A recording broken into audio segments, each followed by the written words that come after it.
Conforme prometido, esse é nosso primeiro vídeo. Hoje vai ser nossa primeira aula referente ao processo de abertura de empresas. A gente já tinha comentado no vídeo anterior que faria o material dessa forma. Então você que é empreendedor, você que está pensando em abrir um negócio, que já começou parte do processo e que vai partir agora para procurar um contador para formalizar a sua empresa, este é seu canal, este é seu lugar. Nessa primeira aula, a gente vai explicar sobre esse processo de abertura, de formalização da empresa, e nas aulas seguintes a gente vai explicar um pouco sobre a parte de administração financeira, relacionamento com bancos. Vai ser um material muito bom. Sobre a formalização da empresa, você pode pensar, não, Jorge, eu vou pagar um contador para fazer isso. De fato, esse é o caminho, é o contador que vai fazer esse trabalho. Mas o que você vai aprender aqui hoje é entender o passo a passo, para que o processo junto ao escritório de contabilidade ele seja mais ágil e que você consiga seu objetivo de forma mais fácil. Eu vou partir do princípio que você já fez todo o projeto de investimento da tua empresa, fez todo aquele projeto. Tá, eu sei que não é bem assim. No primeiro vídeo eu até falo sobre isso, como é que normalmente os empreendedores constituem empresa no Brasil. Mas assim, se eu for falar aqui a respeito do passo a passo do projeto, isso vai tomar muito tempo. E aí a nossa aula vai ficar muito extensa. Então eu vou partir do princípio que você já fez seu projeto. Tá, pode não ter sido aquele projeto, mas que você já tem uma ideia básica e que a partir de agora eu vou explicar apenas a formalização. Todo esse material que a gente vai falar aqui, toda a referência, vai ter os links. Mas os links estarão lá no Meu Gênio Financeiro. Então acessem, vai aparecer o link aqui do Meu Gênio Financeiro. Vocês acessam e lá no site vai ter o material que a gente está falando aqui. Quando se fala em abrir uma empresa, um monte de siglas parece e pula, que fica saltando a sua cabeça. ICMS, CIMEI, lucro real, ME, alvará, crê em Deus Pai Todo-Poderoso. E você vai entender por que se crê em Deus Pai na hora do alvará. CSLL, Simples Nacional, IRPJ. Primeira pergunta que mais é feita quando se fala de formalização de empresa. Jorge, quanto tempo leva para eu formalizar minha empresa? Na média, 60 dias é o tempo que você vai levar para conseguir constituir, para registrar a sua empresa. Qual é a notícia muito boa? Existem empresas que foram constituídas em apenas 15 dias. 15 dias mesmo, é o processo todo prontinho em 15 dias. Já tem outras empresas que começaram o processo e foram, e continuam indo, ou seja, não concluíram esse processo ainda. Então vamos conhecer agora algumas informações, algumas características das empresas para que facilite o seu trabalho, para que quando você vai e procure o contador, você já tenha aquelas noções básicas que eu falei anteriormente. Com relação ao porte, como é que as empresas se classificam com relação ao porte? Existe uma classificação do Sebrae até que fala sobre o número de empregados. Mas o que vale mesmo é com relação ao faturamento. Então a empresa que fatura de 0 até 81 mil é classificada hoje como MEI. De 81.001 centavo até 360 mil é chamado hoje de ME. Tá? De 360.001 centavo até 4.800.000 é o que se chama de EPP. Acima disso é o que a própria lei caracteriza como demais empresas. Jorge, toda empresa que faturar até 81 mil ao ano é o MEI? Não é. Se você acessar o portal do empreendedor, que eu vou deixar o link lá para vocês acessarem, você vai descobrir que a própria lei ela já determina quais são as atividades que podem ser optantes pela forma, digamos assim, de microempreendedor individual. Não são todos os casos, tá certo?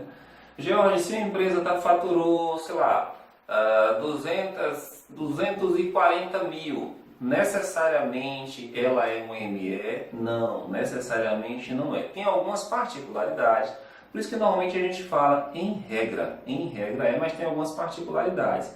Mas se a gente for tratar das particularidades aqui, esse vídeo não vai ter fim, esse é o nosso objetivo. Outra coisa que vale a pena registrar: esse faturamento anual ele é proporcional aos meses, de acordo com a data de abertura do CNPJ. Então, quando a gente fala 360 mil anual, significa que é uma média de 30 mil por mês. 30 mil vezes 12 meses, 360 mil. Então, se a empresa foi constituída no mês de setembro, é só aplicar a regra de proporcionalidade, você vai encontrar o quanto que ela tem que faturar, que ela deve faturar para estar dentro desse porte. Quanto ao tipo societário, existe o EI, ou EI, como algumas pessoas falam EI, existe a EIRELI, existe a limitada. Existem outras classificações, mas não é o caso agora, não é objeto agora do nosso estudo. Então vamos lá. Com relação ao EI ou EI, existem dois grupos, digamos assim, que está dentro dessa classificação. Existe o empresário individual, cujo documento constitutivo é o requerimento de empresário, e existe o microempreendedor individual. O microempreendedor individual, o documento constitutivo é o certificado da condição do microempreendedor individual. Existe também a EIRELI, empresa individual de responsabilidade limitada. No Brasil a gente inventa tudo, então é uma sociedade com um sócio só. Paciência, coisa nossa. E existe a empresa limitada, quando mais de uma pessoa ela se junta para formar para constituir uma empresa. Quem quiser saber mais sobre a empresa limitada, basta pegar o Código Civil Brasileiro e olhar lá nos artigos de 1052 a 1087, se não me falha a memória. Mas o link também vai estar lá no meu Gênio Financeiro, você pode conferir lá.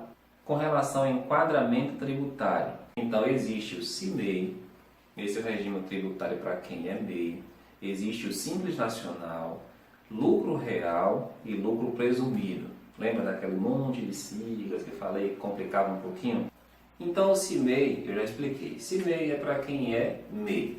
Simples Nacional é para aquelas atividades que o próprio governo já disse que pode ser optante pelo Simples Nacional e que faturam até R$ 4.800.000 ao ano, conforme eu já expliquei lá atrás, duas coisas se juntando, tá vendo?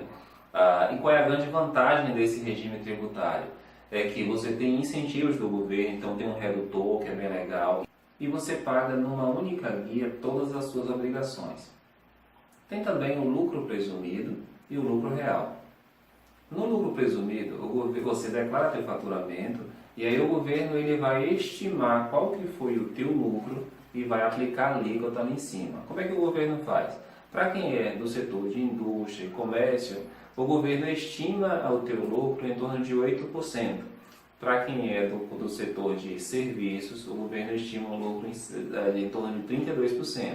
Aí ele vai aplicar a alíquota de 15% para calcular o teu imposto. Para quem é lucro real, aí o negócio é um pouco mais complexo, porque você tem que apresentar toda a tua contabilidade no sentido de receita, todo o teu faturamento, todas as tuas despesas. E aí quando você conseguir demonstrar o teu lucro, a alíquota vai ser aplicada em cima desse lucro. É por isso que é comum você ver as empresas que têm faturamento, que são optantes pelo lucro real, o lucro deles são bem pequenos. Porque qual que é a decisão do empresário? Ora, se eu tenho uma empresa que o lucro é muito pequeno, ou seja, o percentual de lucro em cima do faturamento é muito pequeno, convém optar pelo lucro real. Então, assim, tem algumas situações em que o governo diz, para esse e para aquele setor, tem que ser optante pelo lucro real. Então, não cabe ao empresário escolher qual regime tributário que ele vai utilizar. Não cabe, porque a própria lei já determina, tá? Mas, assim, nada impede, por exemplo, que uma empresa que pudesse ser optante pelo simples, ela ser optante pelo lucro real.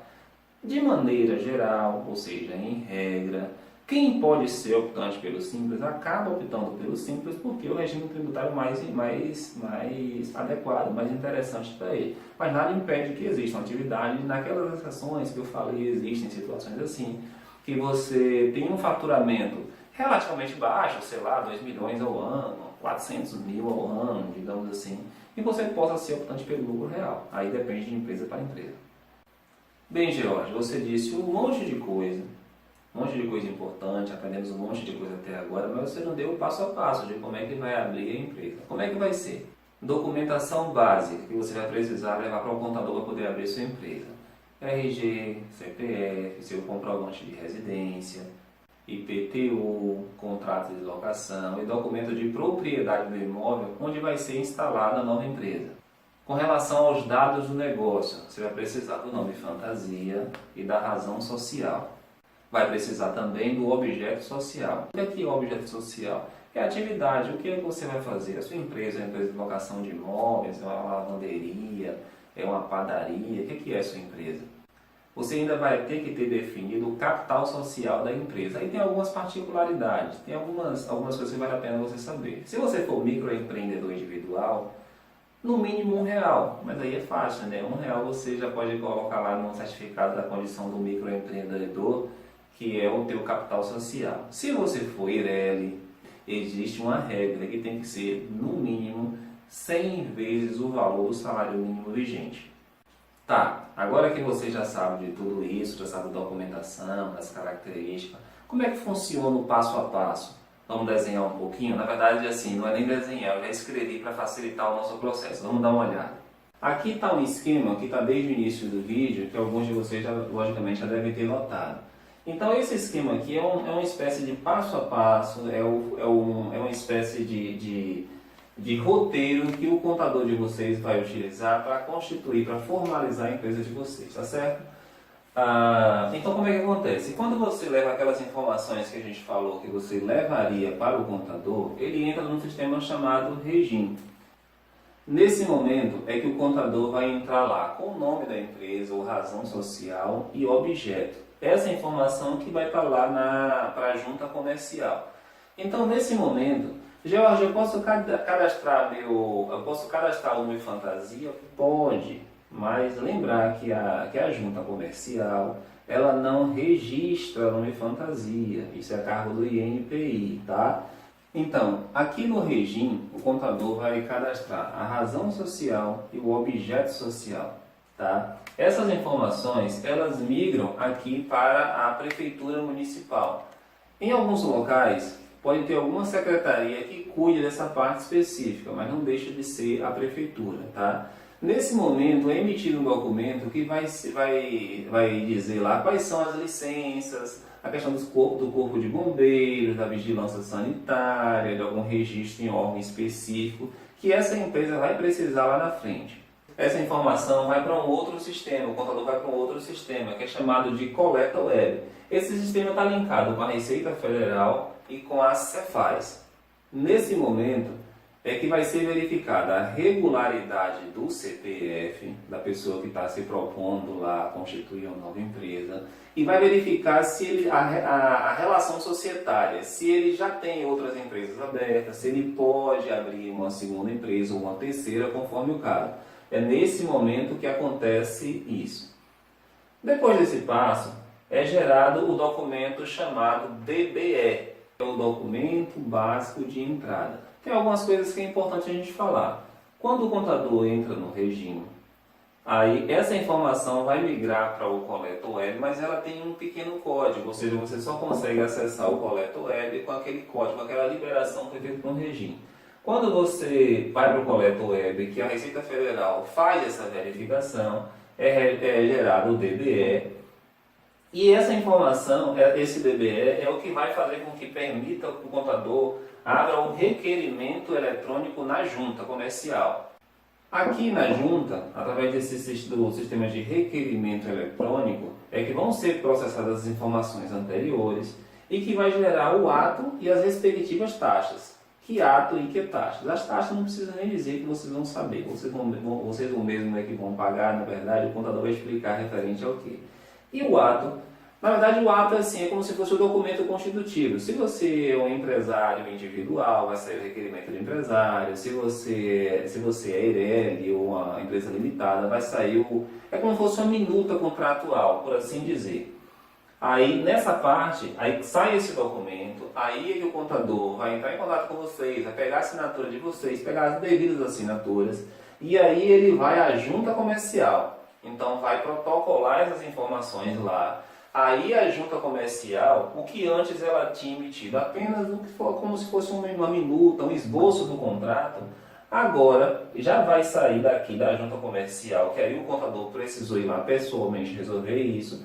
Já sai da junta comercial o documento que antigamente era documento físico, agora não necessariamente é documento físico, eu não sei como que é no estado de vocês, mas é o documento registrado com a chancela eletrônica lá e com o CNPJ que já está linkado com com a Receita Federal.